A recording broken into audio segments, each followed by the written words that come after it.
おはようございます。青木です。東京駅に来ております。5月の5日子供の日です。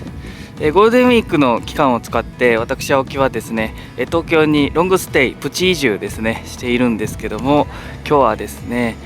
先日5月の2日にありました東京街巡りスタンプラリー、鉄道開業150周年記念のスタンプラリーの東京都区内にあるやつをですね、新しくできたところをですね、押していこうということでやりました。でその2回目をねやりたいと思います。はい、東京街巡りスタンプラリーってね、僕が勝手に名前つけてるだけなんですけども、要は鉄道開業150周年記念のですね、アプリ、前はねサイトしかなかったんですけども、アプリがありましてですね、でそこでスタンプが押せるようになっていると、スマホでね。で、それが去年の10月に東京都区内18カ所あったんですけども、新たに11カ所追加されてまして、でその 5つ分をですね、先日5月の2日の火曜日に押しました。で、残りのですね6つ押していきたいと思うんですけども、今日はすごく風も気持ちよくて暖かいので、非常にスタンプラリー日和なんじゃないかなと思います。ではですね、今日はですね東京駅からまず神田駅を目指します。さあ今日も謎の IC カード登場しました。はい、これはですね岩手県で発行されているスイカですね。岩手県のバス会社が発行しているスイカなんですけども、イグカというものでございます。でこのイグカっていうものに特内パスというものをつけてもらいました。でこの特内パスっていうのは東京23区内の JR の路線が1日乗り放題になる、そういうですね便利なチケットで760円で販売されています。これですね、紙の切符も紙の特内パスっていうのもあるんですけど、こうやってスイカにくっつけることができるということなんでね、これをスタンプラリーをやるたんびに、使っておりますけども、神田駅は東京駅の隣の駅なんですね。なのでこの1、2番線から出る中央線、3番線、4番線から出る山手線、京浜東北線、どれ乗っても行けるっていうね、東京駅からすごい便利なところにあるんですけども、はい、近くに中央線の乗り場があったんで、中央線で行きましょう。中央線のホームは結構高いところにありますので、こんな感じで東京駅の丸の内駅舎の屋根の部分なんかが見えるんですよね。これはいいでしょ。僕もね今日初めて見つけました。でも中央線のホームって人いっぱいいるんですけど、車両の後ろの方1号車側って全然こんな感じで空いてるんですよね。初めて知った。そしてこの中央線ホームね、ほんとねトレインビューなんですよ。これ見てくださいよ。電車が下にめっちゃ見えるでしょ。中央線のホームってなんでこんな高いところにあるか知ってますか？で新幹線のホームをね拡張したかったんでね、でそうすると、在来線のホームをですね、新幹線のもこっちにね攻めてくるんで、在来線のホームをこっちに動かさないといけないんだけど、もうご覧の通りね、もうこれ東京駅丸の内駅舎がねこんなところにねあるので、もう幅広げられねえぞということで、じゃあ上上げるしかないなということで、中央線のホームだけ上に上がってきてるんですよ。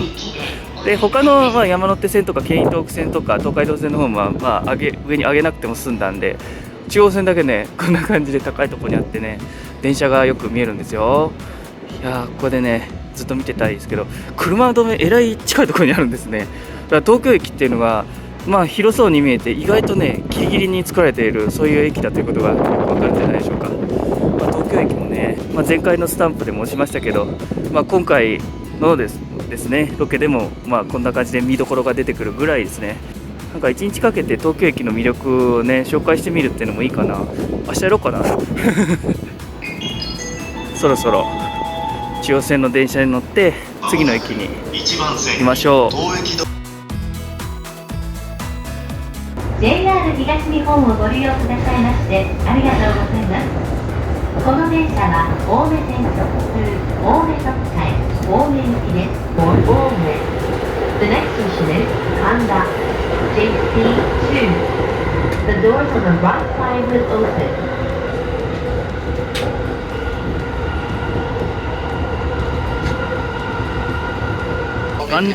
神田に到着しました。いい景色が見れましたね。本当に中央線の看板特急あずさ号が来るのが見えましたけど、これ大体新宿までで終わってるんで、東京行きのあずさ号って結構珍しいんですよね。そして、横に京浜東北線がいますけども、山手線京浜東北線の東京駅の方も下にあるというふうにね、申し上げましたけども、神田駅ではですね、この中央線も、京浜東北線も高架になりますので、京浜東北線がこう途中からね上がってくるのがよく見えましたね。よかったですね。中央線に乗ってよかった。はいということで、神田駅はこの中央線と、山手線京浜東北線の分岐駅になっておりまして、中央線はここからですねお茶の水、新宿方面にで、京浜東北線と山手線は、上野方面に、行くわけなんですね。これ見るとだいぶね古そうなのがわかるでしょ。この神田駅は山手線と京浜東北線、中央線が乗り換えができる駅と申し上げたんですけども、こう通っている地下鉄銀座線もね戦争の前からですね開通しているということなので、古くからですねこう乗り換えの駅として賑わっている、そういう、ところがありますよね。カラオケ屋さんとかすごいありますよね。でこの神田西口商店街というのが古くからある商店街ということですので、これをバックにスタンプを押しましょう。さあ押します。これはですね神田古書店街、古本屋さんが描かれています。神田地区には古本屋さんがたくさんあるんですけど、ここからですね結構1キロとか離れたそういう場所にあるんですよね。神田って言っときながらね、古本屋はね神保町という駅の近くにあるんですね、地下鉄の。JR だったら神田が一番近いということなんですけども、ここからね1キロぐらい歩かないといけないんですね。今日はねちょっと時間の関係で行けないんですけども、この西口の商店街をねちょっとまっすぐ行くとですね、その古商店街に行くことができるということです。こういう、古そうな、これ立ち飲み屋さんかな。これ味仙ってある。これもしかして台湾ラーメンの味仙、なんかそれっぽくもないな、看板がなんか台湾ラーメンっぽいものがないんですけど、意外とね同じ名前のお店っていっぱいあるんですよね。神田はその乗り換えの駅ということなんで、サラリーマンの街とも言われてますね。新橋がそういうビジネス街があってサラリーマンの街なんて言われたりするんですけど、ここは伝統的なちょっと古くからある、サラリーマンの街みたいな、そういう感じがしてますね。こういうのいいですよね。やっぱ古い建物をね見て回る旅っていうのもいいです。であとですね、神田といえば神田明神ですね。AKB48 のメンバーがですね成人式をやるところでも有名なんですけど、それはですねここからまた離れてまして、最寄り駅はお茶の水というですねここの1個次の駅になっているんですね。だから神田駅ね楽しみたかったらやっぱこの西口商店街がいいかなと思って今日はそれをセレクトしてみました。で次に行くのはですね1日目で行けなかった水道橋に行きます。さあ再び神田駅の中央線の方にやってきました。そう今回序盤はね中央線がねよく出てきますよ。今から行くのが水道橋という駅なんですけど、ここに来るオレンジ色の電車水道橋駅には止まらないんですね。でも中央線に位置してるんですよ。そうこれどういうことかというと、この次のですねお茶の水という駅から三鷹という駅まではですね、各駅に止まる電車と主要な駅だけに止まる電車で線路が分かれています。で、神田駅にはその主要な駅だけに止まるオレンジ色の電車しか来てないんですね。じゃあ各駅に止まる電車どこから来るかというと、千葉の方から来まして、でこの次のお茶の水という駅で合流します。で水道橋っていうのはそのお茶の水の次の駅なので、オレンジ色の電車に乗ってお茶の水駅まで一駅乗って、でそこから黄色い電車に乗って一駅乗るっていうですね、一駅一駅ずつ電車に乗るっていうすごいまめなことをねやります。さあこの電車に乗って一駅です。空いてるな。次はお茶の水、オレンジは右側です。お茶の水の次は四谷に止まります。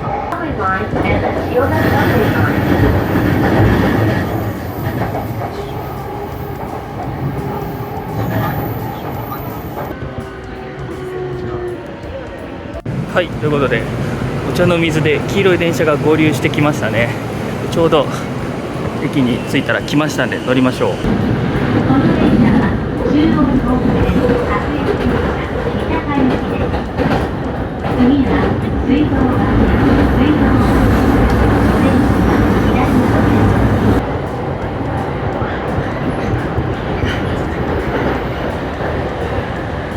です。水道橋、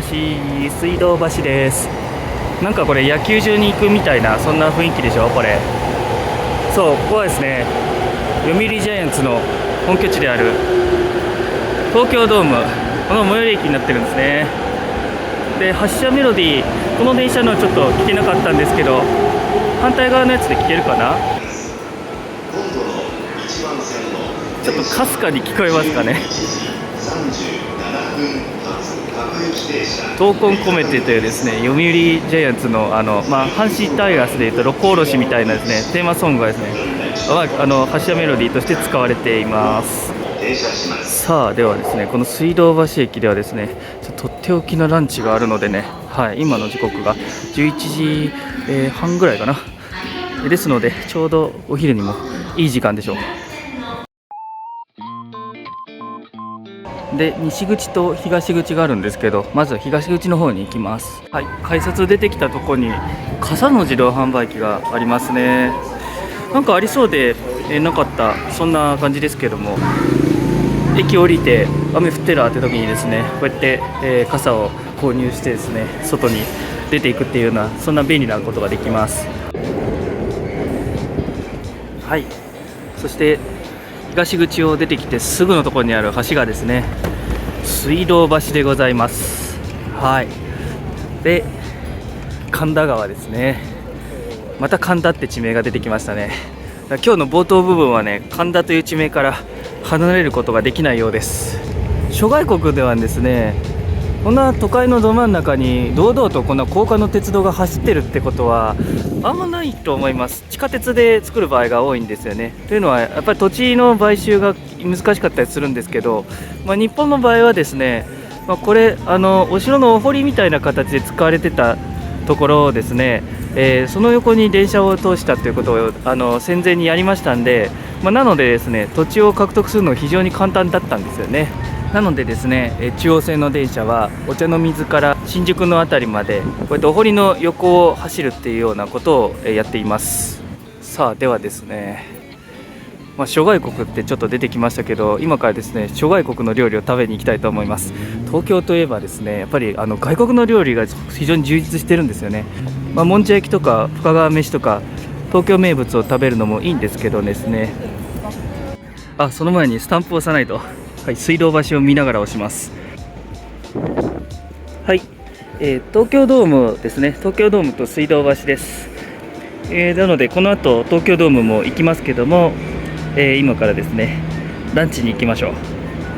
水道橋とは反対の方に来ました。で、この歩道橋はですね、結構中央線の電車が見えてすごくおすすめな歩道橋なんですね。この歩道橋の前にね、3時間ぐらいずっといる自信がありますよ。何もせずにね、ただ単に電車を見て楽しむのです。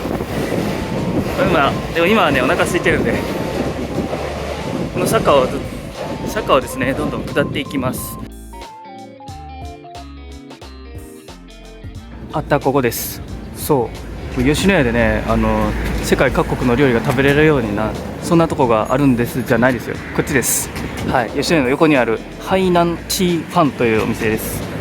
はい、何か分かりますか？そう、シンガポールチキンライス、シンガポールチキンライスが食べれるのがね、こちらになってるんですよ。シンガポールチキンライスってね、探せばね、結構どこでも食べれる、東京やったらね、結構お店とかあったりするんですけど、ここのいいとこはね、眺めがいいんですよね。さあ、とりあえず入っていきましょう。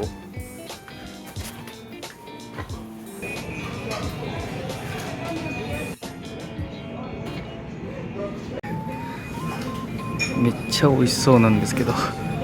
ただきます。美味しかったです。水道橋に戻ってきました。今から東京ドームを見に行きましょう。で、チキキンライスはですね、ハーフ&ハーフっていう、ランチメニューなんですけど、あれ990円なんですよね。めちゃくちゃ安くないですか？でハーフってどういうことかというと、半分半分ってことで、シンガポールのチキンライスっていうのは揚げ鶏と蒸し鶏の大きく2種類にあるんですね。なので揚げと蒸しを、半分ずつ入れたやつっていうのがハーフ&ハーフなんですよ。両方の味をね楽しみたかったんで、そういう風にしました。さあ、なんでこんなね水道橋まで来てシンガポールの料理食べるかっていうとですね、僕とまずシンガポールの関係、あんまりね言ってなかったんですけど、韓国に留学してた時のねルーメイトの人がシンガポール人だったんですよ。で、そのルーメイトはですね、同じ大学から、7人ぐらいで、交換留学に来ていたので、そのね7人とも仲良くなりのということで、シンガポールにね2年に1回ぐらいかな行って、その方々と会ったりとかしているんですが、どうかな、今コロナでね、全然行けてないんで、そろそろ行こうかなみたいな、そんなことも考えてるんですけど、であそこの水道橋の、ハイナンチーファームというお店はですね、立地がすごくいいんですよね。で眺めもいいと。で水道橋ってビジネスエリアなんですよね。あと大学とかもあって、日大とかもあったりするんですけども、なので平日は結構人が多いんだけども、休日はね、こういったランチタイムでもすぐ入れるっていうような、そういう特徴があるので、休日に水道橋にランチに来てね、で東京ドームのあたりとか散歩して帰るみたいな、そういう東京の過ごし方結構いいんじゃないかなというふうに思います。私たちは水道橋のエリアを西に向かってますね。東京ドームシティと呼ばれるですねエリアがもう見えてきましたね。あれですよ、あの奥にですね東京ドームがあるわけです。1日目の国立競技場もそうですけども、こんな大都会のねエリアをスペースドーンと使ってね、こういった大きい施設があるっていうのが東京の特徴ですよね。あそこに橋があるんでね、あの橋を渡って東京ドームの方に行きましょう。橋の上です。なんかすごいな、この床の塗り分け方が、なんだろう、なんかのサーキットみたいになってないですか。ということでこのね、建物に入っていくと、東京ドームが出てきます。卓球、ボーリングとかバッティングセンターとかいろいろあるんですね。福岡のねペイペイドームの付近とよくね似てるんですよね、この辺の雰囲気がね。さあ見えてきました、東京ドームがね。こっちに行きましょう。この辺りを後楽園って言うんですね。で東京ドームができる前は後楽園球場というですね読売ジャイアンツの本拠地がありました。あそこに遊園地がありますね。この辺りは本当だから遊びというものが全てあるみたいな、そんな状態になってますよね。今日は巨人の試合はあるのかな。とりあえずこのドームをまた国立競技場の時にやったみたいに一周してみましょうか。特に上に展望施設みたいなのがあるわけじゃないので、なんか今日イベントやってるみたいですね。そう、私たち今からね水道橋駅からまた電車乗らないんですよ。はい、いやね、もう東京ドーム楽しすぎて、ここでちょっとね放棄しようかなと、スタンプラリーをてなね、そんなねしょうもないことはしませんよ。これ見てください、後楽園駅方面ってあるんですね。で丸ノ内線南北線って書いてあります。これはJR じゃなくて東京メトロの路線なんですけども、次ね赤羽駅っていうものすごい北にある駅にスタンプをしに行こうかなとしてるんですけど、そこに行くのにねちょっとショートカットしようかなと思ってます。なのでドームを半周して、で後楽園駅の方まで行って、そこから南北線の地下鉄に乗ります。これは野球殿堂博物館。僕昔阪神ね応援してたことあるんで、巨人なんて言ったらねもう本当にね敵だったんですけど、今はねその野球とかあんまり見てないんですけども、こうやって見るとジャイアンツさんもねだいぶおしゃれですよね。東京ドームシティのですねジェットコースターが見えますね。ここ行ったことあるんですよ。でねジェットコースターも乗ったことあって、当時2014年やったかな、15年か今から8年ぐらい前に行ったんですけど、その時はねまだ僕自動車じゃないジェットコースターですねはいジェットコースター乗れてたんですよね。今はねちょっとなんか乗れなくなっちゃったんですけども、怖くてねでね、すごい覚えてるのがね、このジェットコースター並んでたらね、お相撲さんが乗ってるわけですよ。はいね、お相撲さん体が大きいですからね、ちゃんとこのジェットコースター重み耐えられるのかなとか言って思ったんですけど、ちゃんとねジェットコースター動いてましたよ。でね、お相撲さんってね面白いのはね、そこそこのね力士になってくるとお付きの人がいるんですよね。要は秘書っていうかね、ずっとそのお相撲さんについて回ってお世話する人がいるんですけど、その人も乗ってて、でちゃんと着物を着てるんですよね。だからお相撲さんって分かったんですよね。さあ皆さんはね、お相撲さんと一緒にジェットコースター乗ったことありますか？何の自慢だよって感じですけど、わあ絶対あんな無理だこれだって結構ねスリルあると思いますよ。この街の中をねこうやってジェットコースターで走りますからね。あそこになんか可愛らしいバスがいるんですけどね、これ乗れるのかなってのあたりですね。東京ドームの裏側ぐらいまで来ましたけども、この辺り下降りたら後楽園の駅かな。あそこに書いてあるじゃないですか。地下鉄の駅後楽園駅ってすげえ大々的に書いてあるぞ斬新だな。歩道橋の上から地下鉄に乗れるのか。多分下にこの建物入ったら階段とかあるんでしょうけど、嘘でしょ。地下鉄の改札やのになんで2階にあるんですね。地下鉄って下に降りて乗る乗り物ですよね。はい、この謎の IC カードはチャージしてあれば他の JR 以外にも乗ることができます。どうもこの丸ノ内線っていう地下鉄が上を走っているからこんな感じの駅構造になってるみたいです。私たちが乗る南北線はちゃんと地下を走っているそうです。ちゃんと点やな。えらい下りますね。当たり前か。地上2階からですねエスカレーター乗ってきてるわけですからね。やっぱり深すぎますよこれ。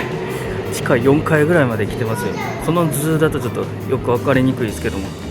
さあということで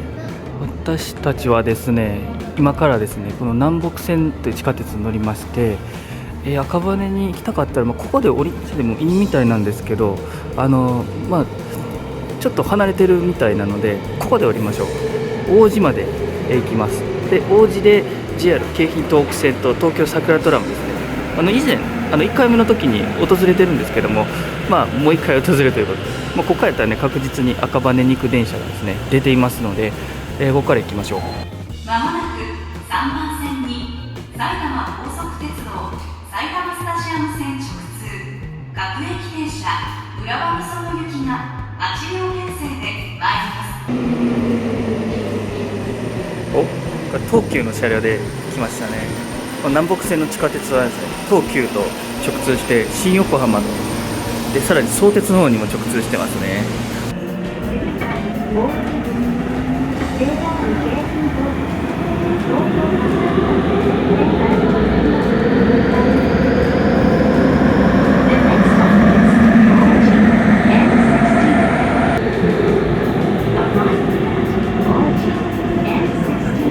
外出てきました。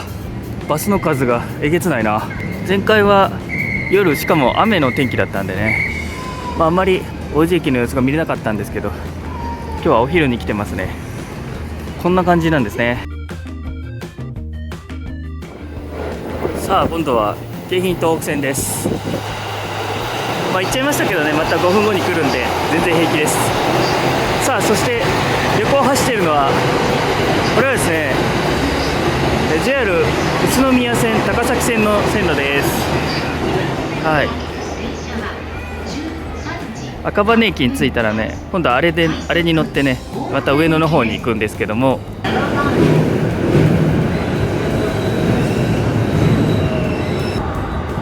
次は東十条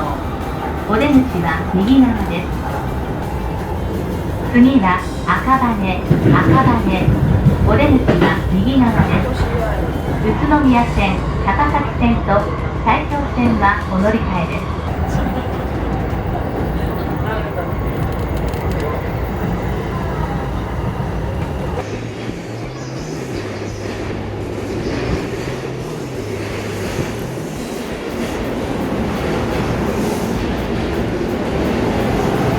さあ乗ってきた京浜東北線が走り去っていきました。JR でね特内パスで移動できたっていうのはあるんですけど、JR のいいとこはね地上を走るんですよね。地下鉄だとどうしてもねショートカットはできるんだけども外の景色は見れないっていうのはありますよね。あえてね王子から赤羽まで地下鉄で行けたんですけど、行かずにですね JR 乗り換えてみました。ということで赤羽に到着です。さっきの地下鉄南北線だとね赤羽岩淵という駅がこの近くにあるらしいですけど、JR で来ているということなんですね。ここはですね前回の、時十条って駅に行ったんかな。この赤羽の次の十条って駅に行ったんですけども、ここは東京の北区のですね交通の要衝になってまして、ここからですねこっちに向かってこっちが東京都心の向きなんですけども、こっちに行ったら、上野ですね、上野東京駅方面で、こっちに行ったら、池袋新宿方面になるんですよ。そういう風にこの鉄道がですねこう分かれていく、こういう駅になっています。ここは分岐点なんですね。でその都心から来た電車はですねこうずっとまっすぐ行って、埼玉県の方にね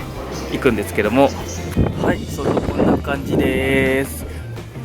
なんかね東京都っていうよりも郊外のね大きい駅にターミナル駅に来てるみたいなそんな感じがしますが、赤羽に住んでる人はよくね埼玉県民と間違えられるというふうに言われております。というのはもうね川越えたら埼玉県なんですよね。なので、そういうような立地にある赤羽駅ですけども、ということでスタンプを押す時の撮影ミスっちゃったんで静止画になっちゃったんですけども、赤羽駅のスタンプはこんな感じです。なんかところどころから人が出てきているようなそんな感じですけども、今から行くですねとある場所を彷彿させるようなそういうスタンプになってます。東口を出て左にずっと歩いてきたとこなんですけど、赤羽ってねおっさんの街とかよく言われるんですよ。なんでそんな風に言われてるかっていうところをね今から見に行きましょう。こちらです。赤羽駅一番街、商店街なんですけど、ここは安く飲める居酒屋さんがすごい多いとこなんですよ。もう初めて来るんですけどね。で今日はこれは飲みませんよ。またロケをね続けないといけないんで、このファミマをね越えたあたりから始まるそうですね。すげえみんな飲んでる。なんか大阪の新世界の通天閣の下みたいですね。あそこは本当串カツ屋さんが多くて昼間からね、飲んでる人多いんですけど、ゴールデンウィークですからね、もうお休みの日昼間から飲むって最高じゃないですか。でもその後何もできないですからね。その後だから1日潰して飲むかなんか有意義なことするかっていうのでね、非常に悩ましいところですけど、すごいな。この飲み屋さんがいっぱいある近くにちゃんとこれ学校もあるんですね。ここの商店街も中国のお店だそうですね。中国語が聞こえる。そしてディープだなこれ大阪の鶴橋みたいなところ来ましたよ。こういう居酒屋さんの真ん中に本屋さんとかもあるんですね。せんべろって言いますけど、1000円でベロンベロンに酔えるぞっていうようなそういうお店がこの辺にいっぱいあるわけです。酒3杯1000円って安いな。これ以上あそこにいると誘惑に負けて飲みに行っちゃいそうなんでね、さっさと次行きます。さあ風の音が強かったんで後取りにしちゃったんですけども、次の目的地がね、いやー本当ディープすぎて、もうどういう風に説明したらいいか分かんない、そういう要素を含むようなね、そういうところに行きます。さあ意外とこのスタンプラリーパート2で初めてですねグリーン車がついている電車に乗ります。人がいっぱいだったんで車窓は取れませんでしたけども、上野駅に到着して、特急日立号か常盤号のどっちかがですね、止まっているのが見えますね。山手線に乗り換えしていきましょう。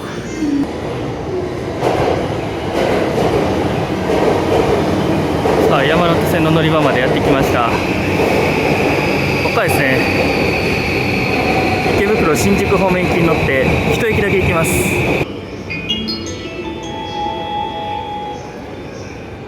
まもなく2番線に池袋新宿方面行きが参ります。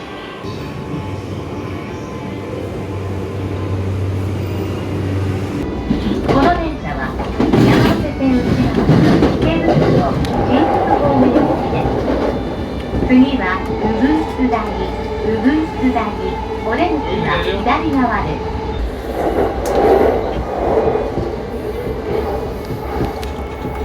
す。さあ着きました。鶯谷です。初めて降りました。鶯谷駅でございます。なんかちょっと左にいろいろ見えてますけどね、まあとりあえずこの山手線のですね発車を見届けていきましょう。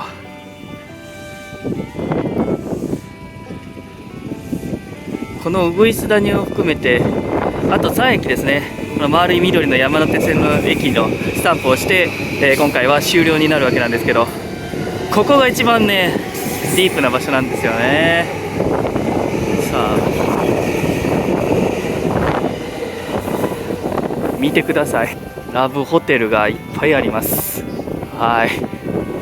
鶯谷といえばね、ラブホテルがいっぱいあって、青木さんなんでそんなとこ来てんねんってね言われそうですけど、スタンプがあるからなんですね。スタンプがあるということで鶯谷の街をですね、ラブホテルだけじゃないよっていうのをねぜひね発見できたらいいなというふうに思うわけなんですけども、そもそもね、鶯谷になんでこんなラブホテルがたくさんあるかっていうと、上野に近いからなんですよ。はい、で上野っていうのは、東北地方からですね、出稼ぎに来た人たちが、一番来やすい場所、要は東北地方から出ている東北本線とかね、あとは新潟の方から出てる、高崎線、上越線とかが、上野終点なので、その辺りに結構人が溜まってたんですね。で、鶯谷にも上野に近いということで、お家を持たないですね労働者の方々がこの辺に泊まっていたというような歴史があって、そういうホテルたちが、ラブホテルに姿を変えている場合が多いということです。東京一の路線山手線が通ってる駅とは思えないぐらいのこじんまり感ですけど、この鶯谷駅は山手線の中でも、最もですね乗降客数が少ない駅の一つだそうです。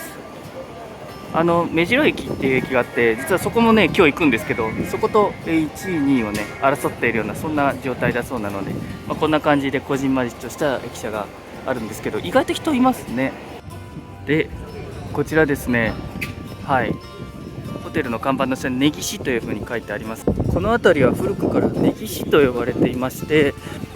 徳川家康の菩提寺である寛永寺というところですね、上野公園があるところなんですけども、そこからも近いということで、文人とかね富裕層の方々が昔から住んでたエリアだそうです。さあそれではですね、私たちはここからですね鶯谷という町、一体どんなところなのかというのをですね散策しつつ、お隣のですね日暮里駅まで行きたいと思います。そんなに距離が離れていないので、山手線の駅を一つ歩いて、で日暮里からまた電車に乗って次の駅に行きたいと思います。はい、ではこじんまりとした鶯谷駅をバックに、はい、寛永寺が出てきましたね。先ほどご説明した寛永寺です。でどこにあるかというと、山手線の線路の向こうに、緑がね見えると思いますけども、木々たちがね、あそこの中に寛永寺があります。山手線を挟んで向こうは寛永寺上野公園で、こちらですねラブホ街があるというですね、かなり個性的な街が鶯谷です。はい、いかにも歴史がありそうな通りがですね、御嶽橋通りと琴問通りという通りが交わっているところで、さあここからですね小久橋通りという通りに入っていきます。でこれをですねずっとまっすぐ行くと日暮里駅の方に出ます。でここにお風呂屋さんがあるんですね。ちょっと時間があるので入ってもいいですか。風が気持ちいい、いいお湯でした。ちょっと中はね映せず、映すわけにいかないんですけど、本当にねこの写真の通りでですね、高濃度炭酸泉もあるんですよ。ここはねちょっと混んでて行けなかったんですけど、全体的に人はね結構いたんですが、お風呂が広くてゆっくりできました。でこの露天風呂になんかねネギが入ってるんですよね。そう、ネギ入りのお風呂ってなかなか大阪ではね見たことなかったんですけど、であんまりネギがあるなって体では感じなかったんですけど、多分ね結構温まれてるんで、そのネギのおかげなんじゃないかなというふうに思います。では引き続き日暮里を目指すんですけど、安かったですよ本当に。入浴料500円で、バスタオルと普通のちっちゃいタオルのレンタルがね100円なんですよ。だから600円であんな大きいお風呂にもうスーパー銭湯かって思うぐらいですね、大きいんですよね。多分この辺人が多いから、だからお風呂自体大きくなって、ああいう風になってるんだと思うんですけども、でも非常に安いです。で安い上にこれもらったんですよね、ヤクルトお風呂入ってからのヤクルトって格別ですよね。ということでね、ヤクルトを飲むにねふさわしい場所に今から向かいたいというふうに思います。ここだ、この横断歩道を渡ったとこです。はい、もう日暮里駅からね、これ駅なんですけどね、もうすぐそこにトレインビュースポットがあるんですよ。この保全橋の上からですね、電車を見ながらさっきですねもらったヤクルトを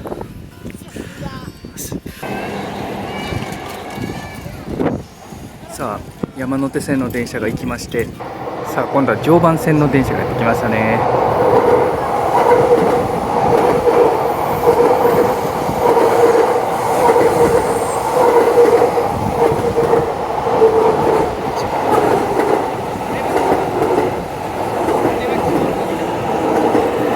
と思ったら京浜東北線の電車が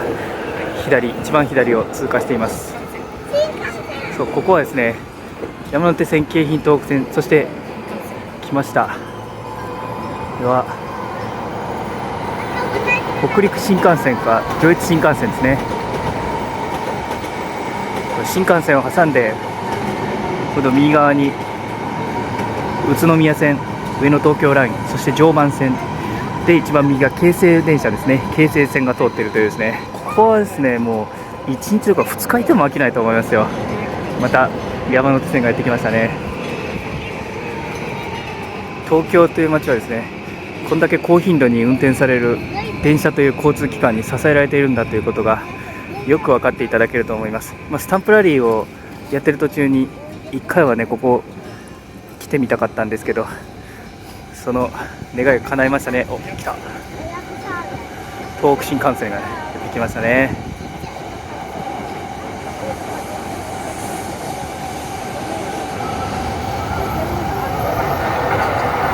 さあ上野東京ライン警笛を鳴らして、この上野東京ラインには日暮里の駅はございませんのでね、こうやって通過をしていくんですね。通過する電車、停車する電車って彩り緑ということで、いろんな風景を見ることができます。さあまた丸い緑の山手線に乗っていきましょう。風呂上がりの電車っていいですね。次に私たちが目指すのはおばあちゃんの銀座こと巣鴨です。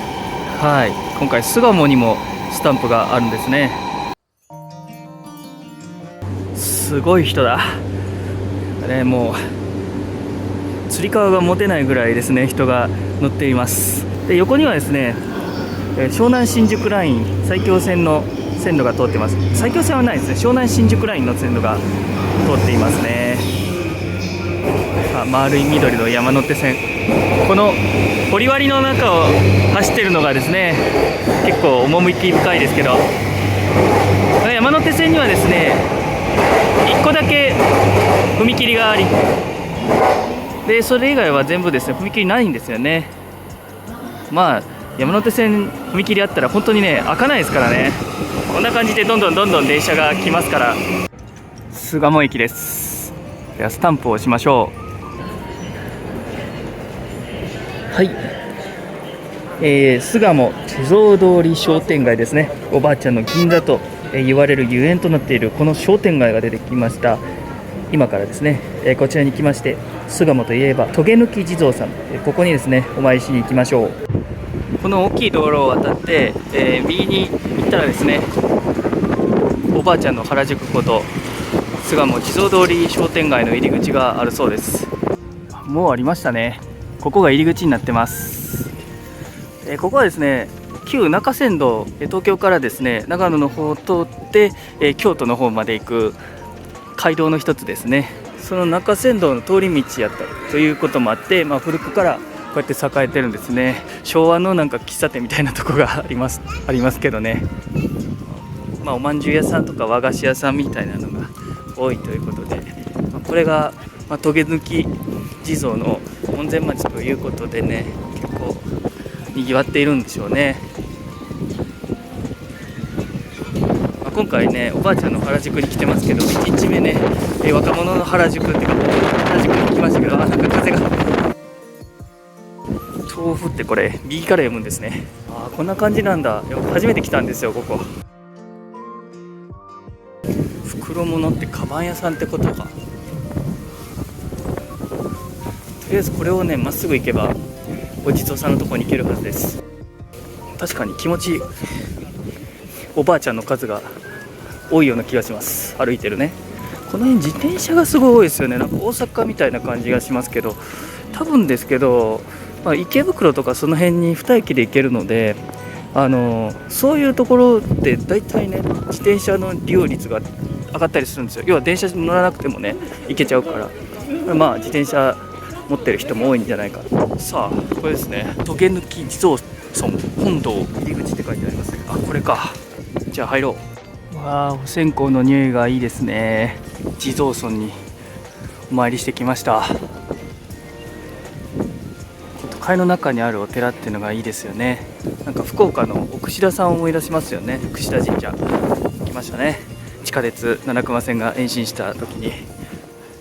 ちょこちょこパワースポットも行ってるっていうのがね、青木旅行チャンネルの特徴ですけど。さあ、ではこのおばあちゃんの原宿を後にしましてですね、いよいよ最後ですよ。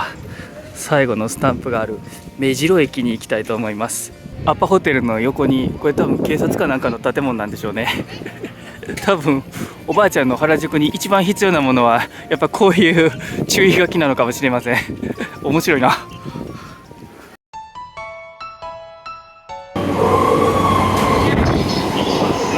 あ、また丸い緑の山手線に乗っていきます。次は大塚オレンジは右側です。次は目白オレンジは右側です。目白に到着しました。池袋から一駅先ですね。大都会の一駅先とは思えないくらいなんか庶民的な街並みが広がっていますけども、ご親切に上にも下にもですね、目白駅と書いていただいております。ここが最後の駅。こっちになんか公園みたいなのがありますね。さあ、最後の一押しです。これも目白の駅舎ですね。この駅舎が特徴的だということでスタンプになってます。はい、ということでスタンプがね、このように華やかに埋まっております。はい、ここにある品川駅とか、あとね、御徒町駅とかはですね、2つ目のスタンプが追加された駅ということなので、今回はね回ってないですけど、全ての駅でね1回はスタンプを押したと、そういう状態になっております。見ててすごい気持ちがいいですね。目白駅がどうして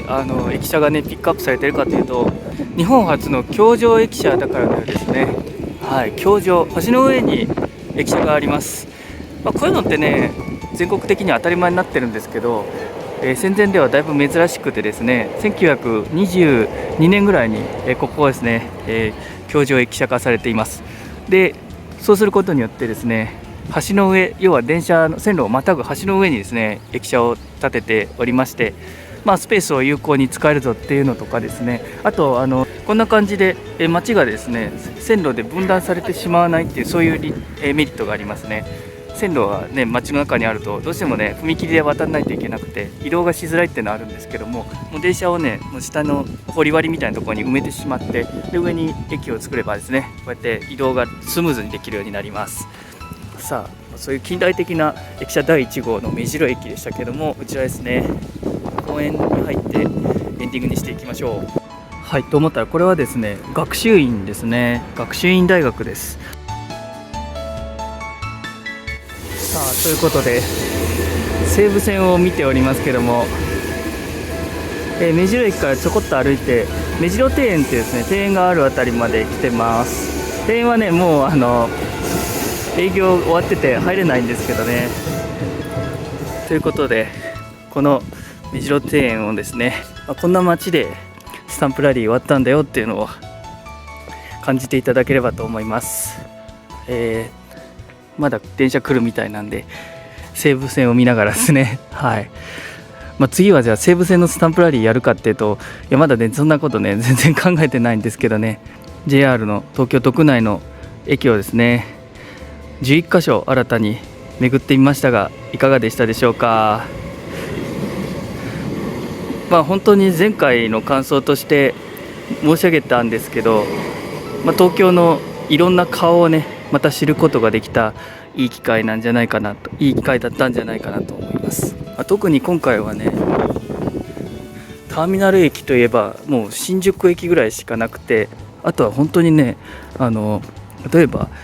市ヶ谷とか信濃町みたいに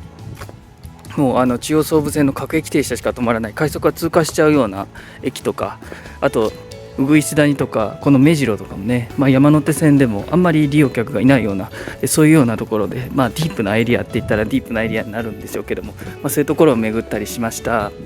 これで11カ所と、あと前回巡った18カ所で29カ所ですね、東京の街に詳しくなったということなので、いやこれは本当にね自分としても財産だなと、いい経験だなというふうに感じていますけども、皆さんもぜひね、特に東京住んでみたいんだけどこのエリアって一体どんな感じなんだろうとか、そういうふうに考えられている方も参考にしていただければいいんじゃないかなというふうに思います。僕自身もね東京でお仕事するんだったらどの辺住もうかなっていうのを考えながらね旅ができたんじゃないかなと思います。非常にいい経験になりました。またこれからもねさっきの西武線じゃないですけど、なんかねスタンプラリー企画とかがあればそれにね、乗っかってこういったロケもやってみたいなと思いますので、どうぞよろしくお願いいたします。それではご覧いただきましてどうもありがとうございました。